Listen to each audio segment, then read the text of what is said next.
Ignacio, thanks so much for making time. Really happy that you're here today. So happy to be here with you, David. Appreciate it. Thanks. So tell me a little bit about what you're up to today. Sure. Awesome. Thank you. So currently I am working full-time as the Chief Financial Officer for Security Risk Advisors. It's a boutique professional services firm dedicated exclusively to cybersecurity consulting. And they have two separate, if you will, business units. The advisory side, where is your typical consulting engagement, and then the what they call the CSOC, the Cybersecurity Operations Center, which is a 24/7 monitoring services. Interesting. And how did you end up really landing that kind of position? Yeah, that's a great question. I mean, I ended up here, interestingly enough, through networking with people that were interested in networking, and really they found that through a similar networking group. So I happened to end up at Security Risk Advisors because I'm a member of a networking group, and the HR director of Security Risk Advisors is a member of the same group. I'm a member of the CFO Alliance. She's a member of the CHRO Alliance. And the company didn't want to really publish and work with an outside search firm to fill the CFO position, but they did agree to post the position internally through their the networking site job board, and that's how I find them. I was working with a career coach from the group as well, and he's the one that said, well, I mean, I know you're based out of Washington, D.C., but would you be willing to look outside? Well, I would, but I don't know how that would work. But I'm more interested in finding the right opportunity regardless, right? So I'm glad that he opened up my eyes to that position. And, you know, I'm being, believe it or not, a couple of weeks ago, one of the HR managers was contacting me to do my 6 months check-in, which to me seems unbelievable. It seems like yesterday, you know, I just started. So very exciting to be here. That's amazing. I'm also glad to hear that networking was a key to your success. Yes, no, absolutely. I mean, and I found that even before landing this job, I mean, and even more so now, I make it a point to at least have one network call at least a week. I was better at it the last couple of months.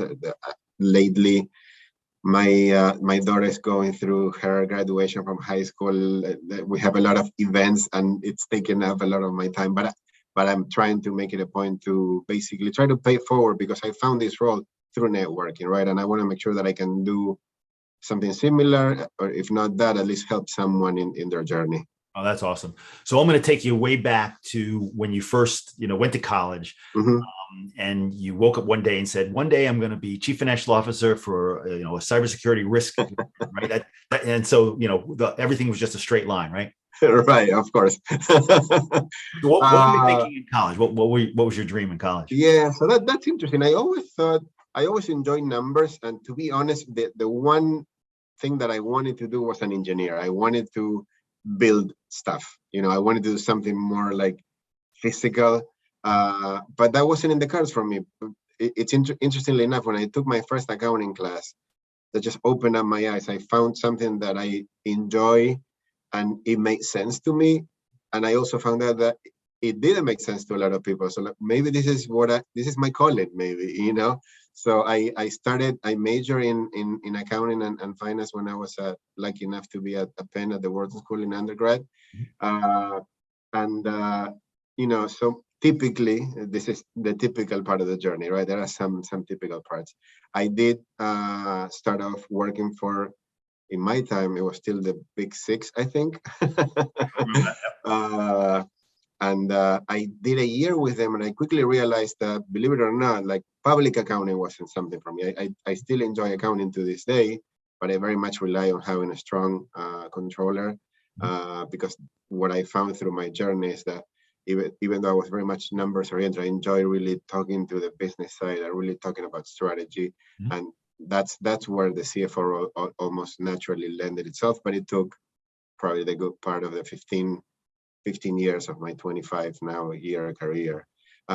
So after working with what was then Coopers & Lybrand, PwC now, I worked for Accenture, but it wasn't as a consultant. It was really, if you will, part of their client-facing back office. So we had people that were actually at the engagements, monitoring the different projects. So I enjoyed really working with the partners, dealing directly with the problems that they had and trying to solve the financial issues of the particular engagements. Mm-hmm.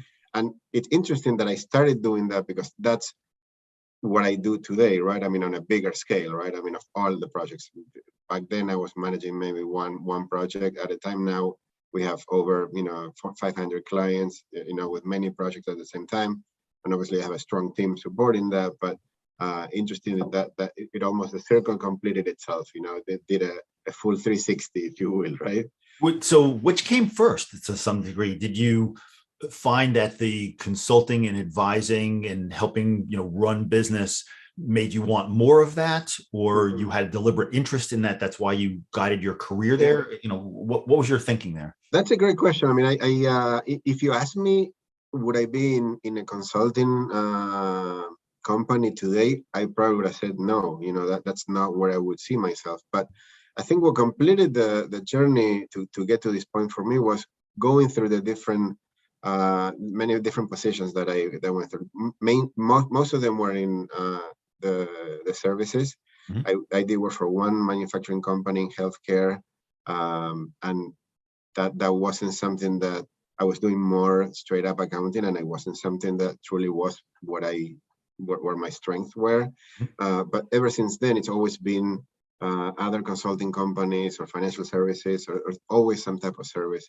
And I think when I realized that I had maybe a better communication skill set than the typical accountant, if you will, that's really what started to get me closer to the business side and really be able to translate their needs and what we need from a back office standpoint, and make sure that I can communicate to both sides, right? I mean, to my team supporting me and to the business side also understanding what they need and what we need to make sure that we were both getting what we needed to do what we needed to do, which is to improve the efficiency and the operations of the company.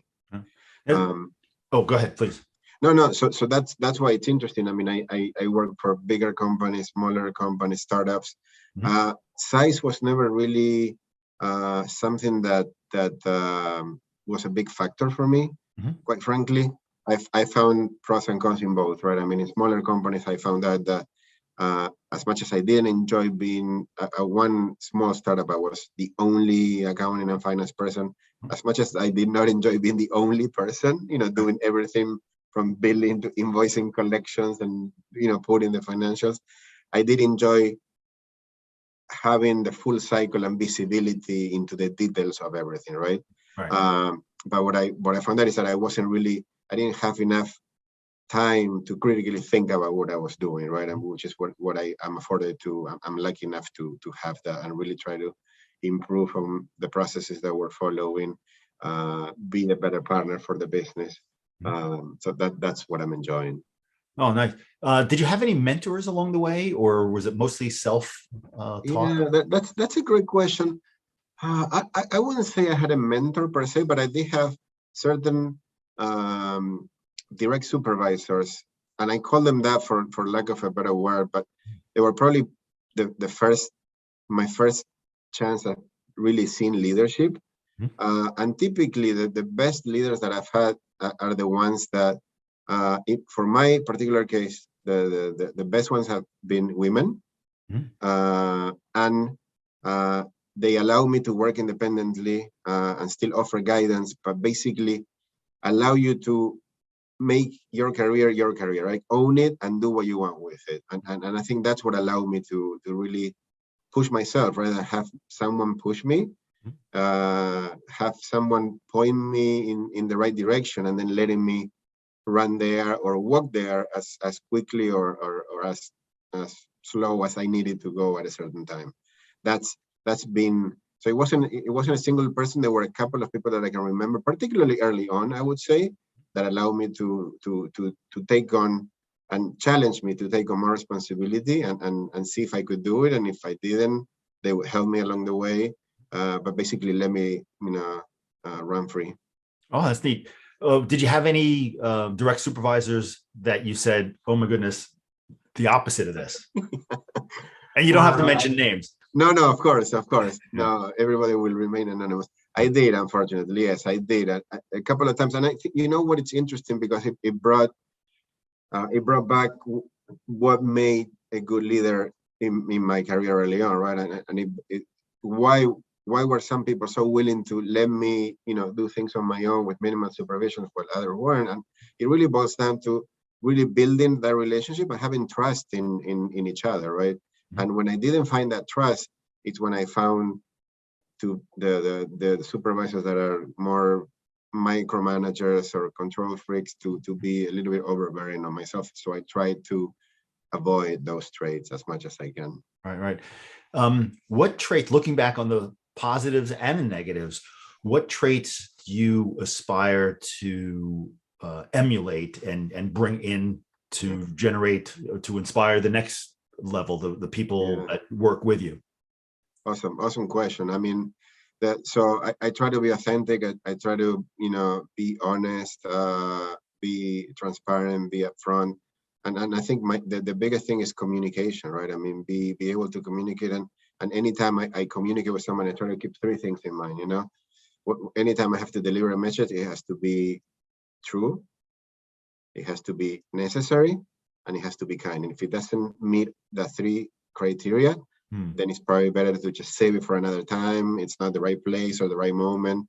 So it's a good process to go through before you speak out, True, necessary, and kind. Yes.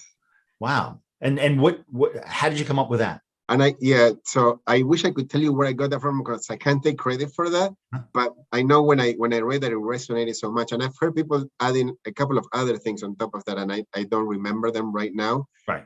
Because it's great because sometimes just because you're right, meaning it's the truth, it doesn't mean you have to, be so blatant about delivering that message, right? I mean, it has to be necessary, it has to be the right time, and it has to be kind, regardless of. It's about providing feedback, right? I mean, it's interesting because I was reminded of that when I was going through some of the mid-year reviews that I need to do currently, right? And I'm trying to deliver feedback that's positive, but it's also constructive, right? I'm helping people grow, I think the environment, at least that I've found at Security Risk Advisors, is one where people appreciate that honesty and they're asking for feedback and they want to know. Not only what am I doing right, but what could I be doing better? And they're open to that. So it's not only on the part of of my part on delivering the message, but it's also on the part of the person that's receiving that message to be open and not feel that they're being attacked, but they're actually being given feedback to help them grow. Nice. Hey, I want to wrap up with a question or two about lessons learned. So kind of a segue.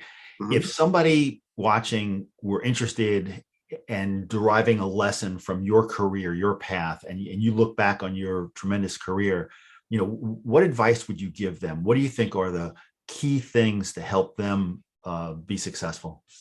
Yeah, wow, that's a great question.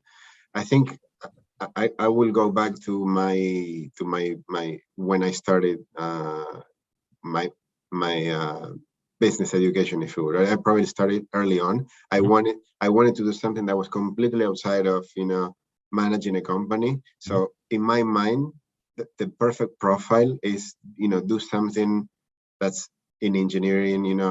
Everybody's talking about coding. I mean, do something that's close to what the skill set that you need today. And the business administration, that aspect will come eventually. So make sure that you follow your heart. More than anything, follow your heart. Do what you really love and are passionate about, because it won't feel like you're working. I don't feel like I work every day. I feel like I get to talk to people. I get to share ideas.